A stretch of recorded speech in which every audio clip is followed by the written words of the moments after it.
Votre mariage est-il en crise? Vous disputez-vous et vous querellez-vous constamment avec votre conjoint? Les plus petits sujets semblent-ils dégénérer en grosses disputes? Nombreux sont ceux qui souffrent en silence dans un mariage marqué par les conflits et la douleur. Vous êtes peut-être l'une de ces personnes. Vous pensez peut-être que la situation est désespérée et qu'il n'y a rien à faire. Avant de baisser les bras, restez à l'écoute. D'autre part, si votre mariage est satisfaisant, si vous vous entendez bien avec votre conjoint, mais que vous sentez que vous pourriez être plus proche, si vous souhaitez franchir un cap, cette émission est également faite pour vous. Si vous décrivez votre mariage comme harmonieux et épanouissant, pourrait-il encore être meilleur? Je pense que nous sommes tous d'accord pour dire que même les mariages heureux entre des personnes imparfaites peuvent toujours s'améliorer. Et même si vous n'êtes pas marié, si vous ne vous marierez jamais ou n'avez aucun intérêt pour le mariage, si tel est le cas, ne zappez pas. Croyez-le ou non, ce que nous allons aborder aujourd'hui s'applique également à vous. La question du mariage nous concerne tous, peu importe où nous en sommes dans notre vie, quel que soit notre âge ou l'état de notre mariage, ou même si nous ne sommes pas mariés du tout. Pourquoi? Nous le découvrirons ensemble dans l'émission d'aujourd'hui du Monde de demain. Mais avant cela, munissez-vous de quoi noter, car plus tard dans l'émission, je vous donnerai la possibilité de commander gratuitement votre exemplaire de notre ouvrage intitulé « Le plan divin pour un mariage heureux ». Rejoignez-moi aujourd'hui au Monde de demain. Nous apprendrons comment améliorer son mariage. Je reviens tout de suite.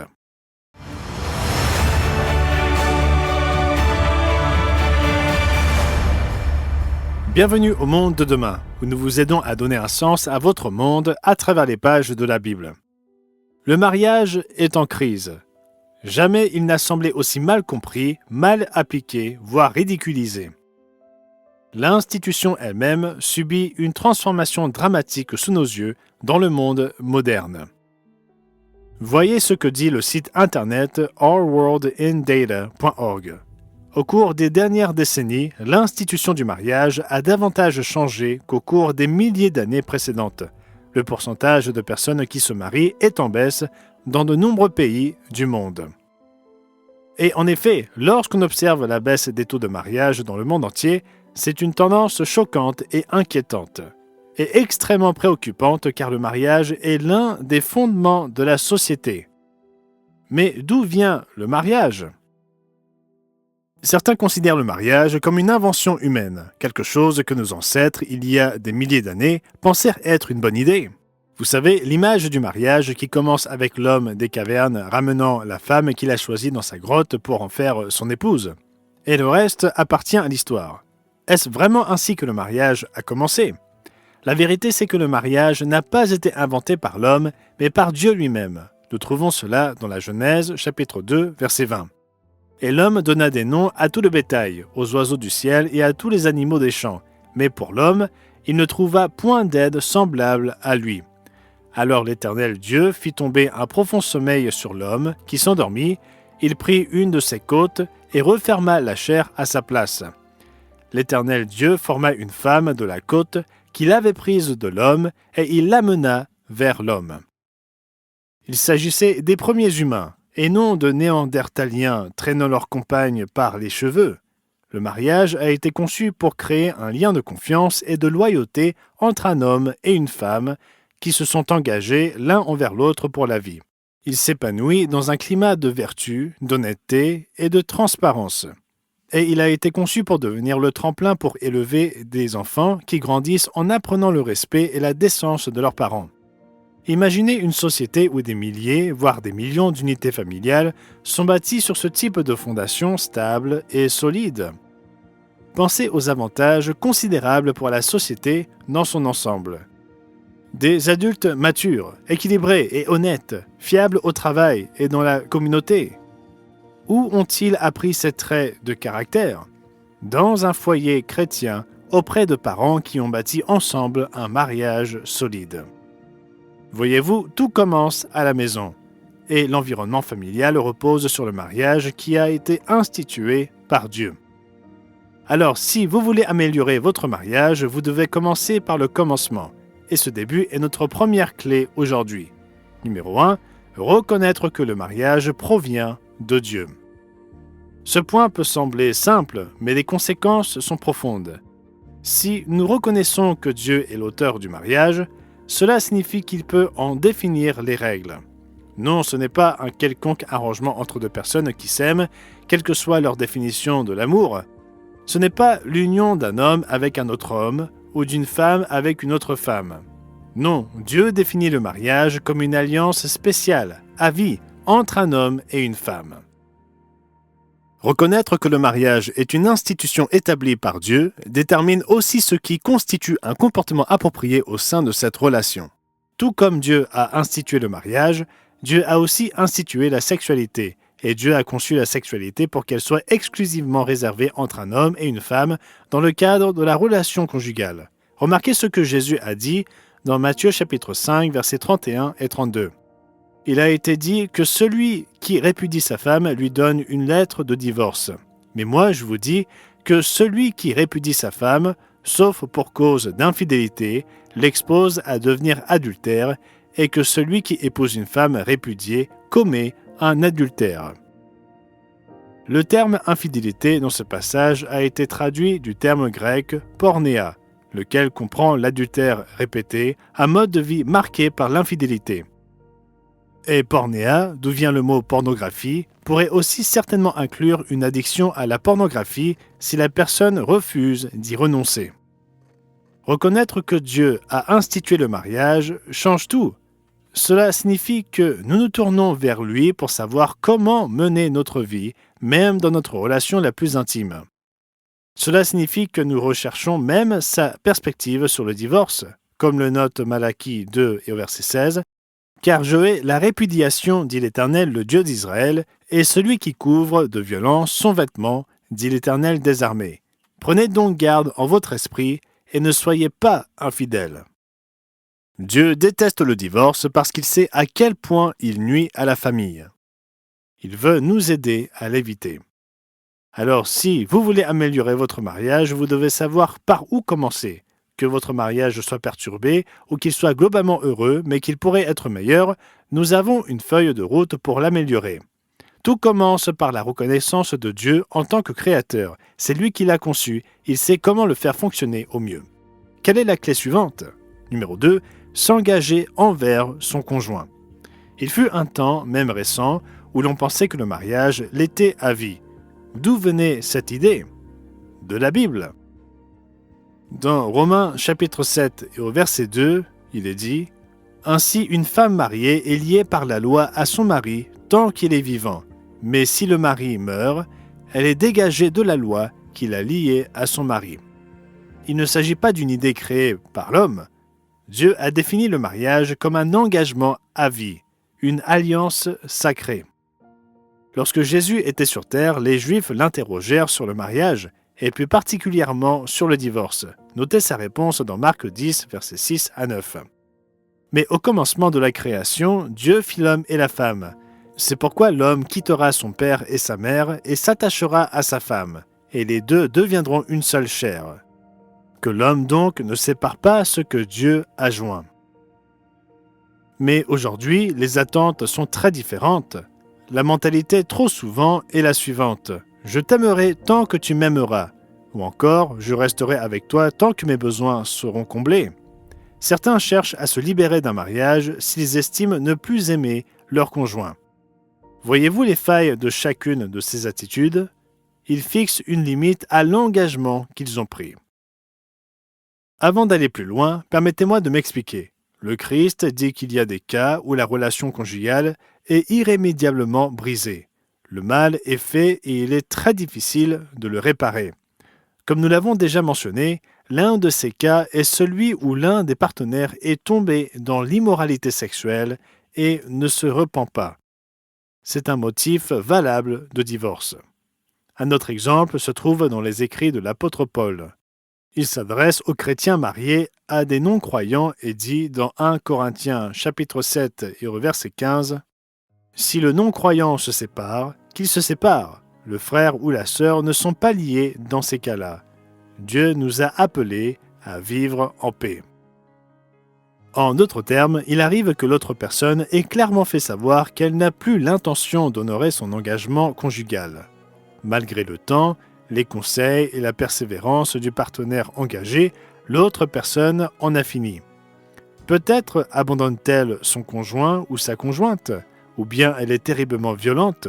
Dans de tels cas, comme l'explique Paul, il convient de dissoudre le mariage.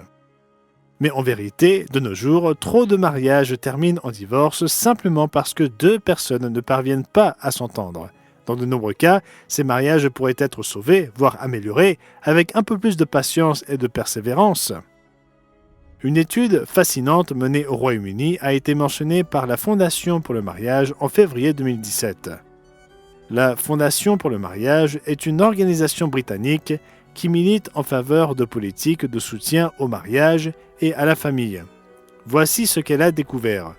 Il est communément admis que rester ensemble dans un mariage malheureux condamne les couples à une vie misérable.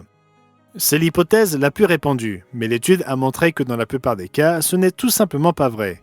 L'étude a suivi un groupe de 10 000 parents ayant des enfants nouveau-nés en se concentrant sur un petit sous-ensemble de ce groupe qui décrivait son mariage comme malheureux. Quels ont été les résultats de l'étude? Parmi cette petite minorité, 30% se sont séparés dans les 10 ans.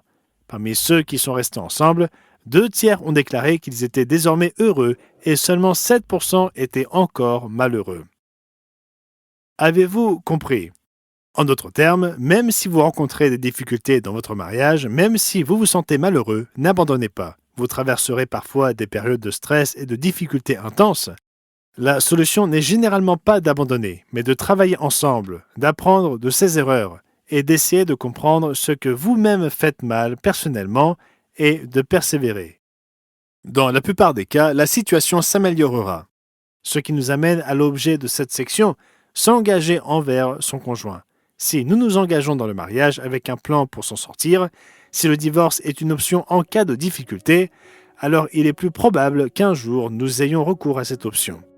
En revanche, si nous nous engageons dans le mariage avec l'état d'esprit suivant, je m'engage dans ce mariage jusqu'à la mort, je ferai tout ce qui est en mon pouvoir pour qu'il fonctionne, même si les temps sont durs, je ne considérerai pas le divorce comme une échappatoire. Cela changera radicalement notre perspective. Lorsque nous serons confrontés aux tempêtes de la vie, nous mettrons tout en œuvre pour que notre mariage fonctionne.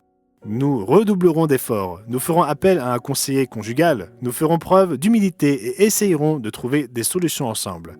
Mon épouse et moi avons été bénis d'avoir des parents dont le mariage est resté solide et qui ont été fidèles l'un à l'autre pendant des décennies.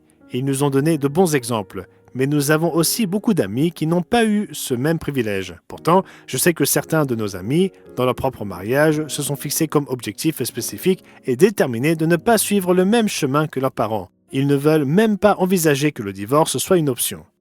Encore une fois, comprenez bien, Dieu ne cautionne pas que vous restiez dans une relation qui est physiquement violente ou dans laquelle votre conjoint n'a pas l'intention d'assumer ses responsabilités au sein de l'alliance matrimoniale. Mais d'après notre expérience, beaucoup de couples se séparent alors qu'ils auraient pu sauver leur relation. Avec un peu plus de persévérance, un peu plus de patience et un peu plus d'engagement. Je sais que ce que je dis n'est pas facile. Même un bon mariage sera mis à l'épreuve. Nous sommes tous humains, nous commettons tous des erreurs, nous disons et faisons des choses que nous ne devrions pas dire ou faire, mais nous devons comprendre que nous vivons dans une génération qui minimise l'importance de l'engagement. C'est un signe de notre époque. L'engagement dans nos relations est si important, pas seulement dans le mariage, mais dans toutes nos relations. Le manque d'engagement à se considérer les uns les autres avec intégrité et respect est l'un des traits de caractère qui déchirent la société. Remarquez ce que l'apôtre Paul a prophétisé dans 2 Timothée chapitre 3, versets 1 à 4. Sache que dans les derniers jours, il y aura des temps difficiles, car les hommes seront égoïstes, amis de l'argent, fanfarons, hautains, blasphémateurs, rebelles à leurs parents, ingrats, irréligieux, insensibles, déloyaux, calomniateurs, intempérants, cruels, ennemis des gens de bien, traîtres, emportés, enflés d'orgueil, aimant le plaisir plus que Dieu.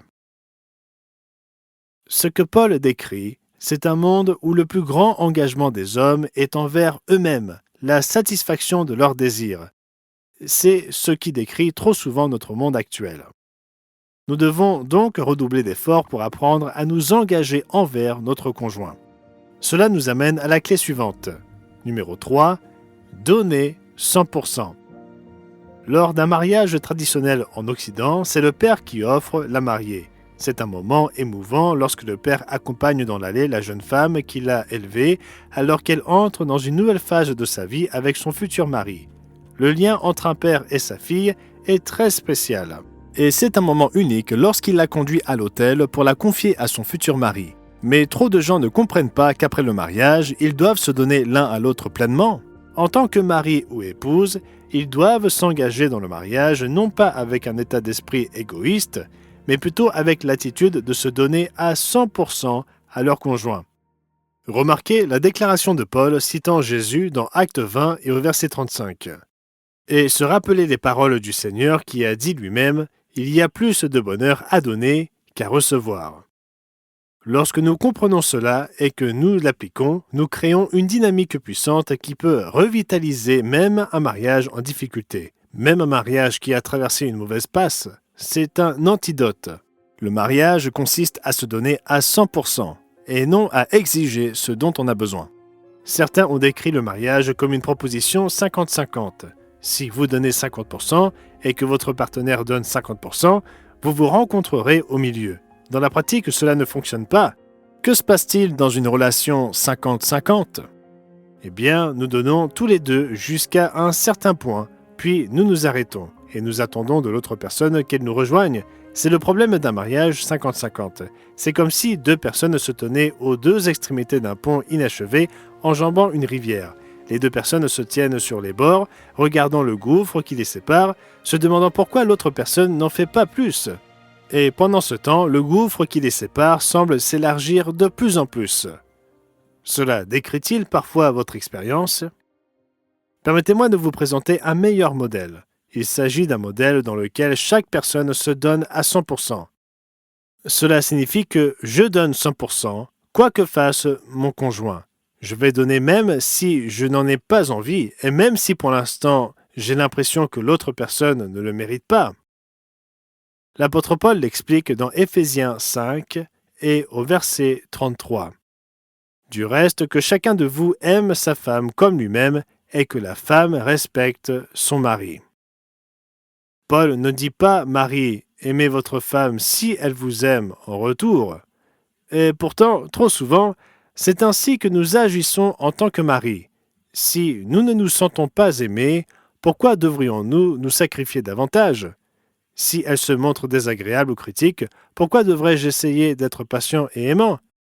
Mais c'est un raisonnement erroné. Nous devons plutôt faire ce que Paul a dit, nous devons aimer notre épouse, un point c'est tout. Surtout lorsqu'elle n'est pas particulièrement aimable, c'est à ce moment-là que notre amour est mis à l'épreuve. Et franchement, c'est là que notre épouse a le plus besoin de notre patience et de notre amour. Si vous êtes prêt à faire cela, si vous êtes prêt à la chérir et à lui témoigner votre affection et à lui faire savoir qu'elle compte pour vous, ne vous moquez pas d'elle, ne la rabaissez pas et ne lui parlez pas avec arrogance de ses émotions. Si vous êtes prêt à faire cela, vous serez peut-être surpris de voir à quel point votre relation peut être revitalisée et même approfondie. Et vous, les épouses, avez-vous remarqué la même règle pour les femmes ? Paul ne dit pas « Femme, respectez votre mari s'il répond à vos besoins à ce moment précis ». Et pourtant, trop souvent, c'est ainsi que les épouses peuvent aussi réagir. Si vous ne vous sentez pas aimé, vous pouvez vous dire « Pourquoi devrais-je le respecter ? Il n'est pas très gentil avec moi. Pourquoi devrais-je essayer de le soutenir ? » Mais ce n'est pas non plus la bonne façon de penser.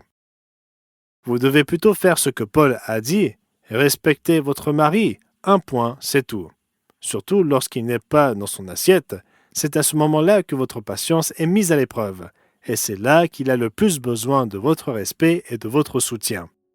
Les hommes aspirent au respect et non à se sentir stupides ou incompétents. Si vous faites de votre mieux pour témoigner du respect à votre mari, et si vous persévérez dans cette voie, vous serez peut-être surprise de voir son attention et son amour pour vous croître et s'épanouir. Cette dynamique est expliquée par l'auteur et conseiller conjugal Emerson Eggerichs. Comme il explique dans son livre « L'amour et le respect », Souvent, nous nous focalisons sur nos propres besoins et n'accordons pas l'attention qu'il faut aux besoins de l'autre. La femme a besoin d'amour, elle n'essaie pas d'être irrespectueuse. Le mari a besoin d'être respecté, il n'essaye pas de ne pas être affectueux. Une fois que vous avez compris ce principe de base, que le problème n'est pas du tout là où on le croit, vous êtes bientôt prêt à déchiffrer le code entre un mari et une épouse. Ce principe est tiré directement des Écritures, du livre des Éphésiens. Essayez-le, testez-le, vous pourriez être surpris des résultats. Cela nous amène à notre dernière clé, c'est-à-dire, numéro 4, l'Église épousera le Christ. Revenons à l'épître aux Éphésiens pour voir cela. Alors que Paul donnait des instructions aux maris et aux épouses, il a expliqué la signification ultime du mariage. Remarquez Éphésiens 5 et au verset 32.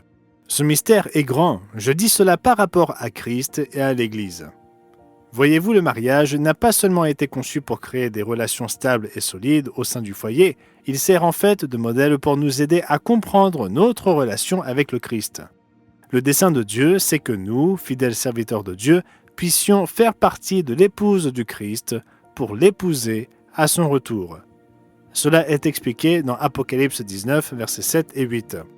Réjouissons-nous, soyons dans l'allégresse et donnons-lui gloire, car les noces de l'agneau sont venues.